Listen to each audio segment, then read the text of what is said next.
อารมณ์เพศอารมณ์มันคิดอันนี้อันนั้นนะเขาโจมตีเขาเบาได้หลายมันบ่ถือ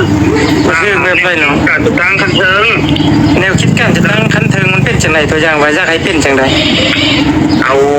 เขาเบาให้มันอารมณ์ทั่วประเทศล่ะ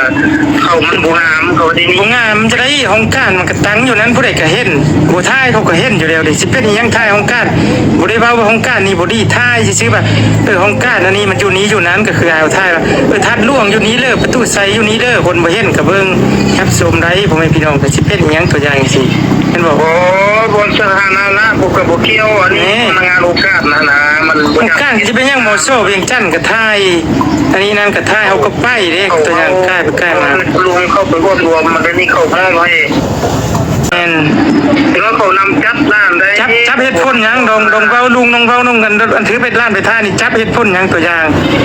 เรียบร้อยร้านทายเอาลงจังที่จังซั่นกวดกล้าจังที่จังซั่นเอานะมันองค์การกวดกล้าพักรัฐมันก็ซื้อองค์การกวดกล้าพักรัฐเดี๋ยวร้านเว้าว่าองค์การอื่นสิบ่เดี๋ยวมันผิดว่าตัวอย่างว่าตายมันก็เขียนฉะนั้นอันนี้อยู่นี่นี่ก็ไม่พี่น้องอันนี้ก็คือองค์การกวดกล้าพักรัฐอยู่นี้เด้มันบอกมันเป็นหน้าที่ก็ลักษณะแบบองค์การเป็นองค์การกฎสอบแห่งรัฐเนาะประมาณนี้เนาะหน้าที่ก็ขึ้นกับเข้าเฮ็ดเนาะนี่ร้านก็บ่ฮู้แต่ว่าอันนี้มันเป็นองค์การกฎสอบแห่งรัฐเดี๋ยวถึงขั้นจับเข้าคุกว่าลุงแบบนี้ก็จับเข้าคุกหลายบัดว่า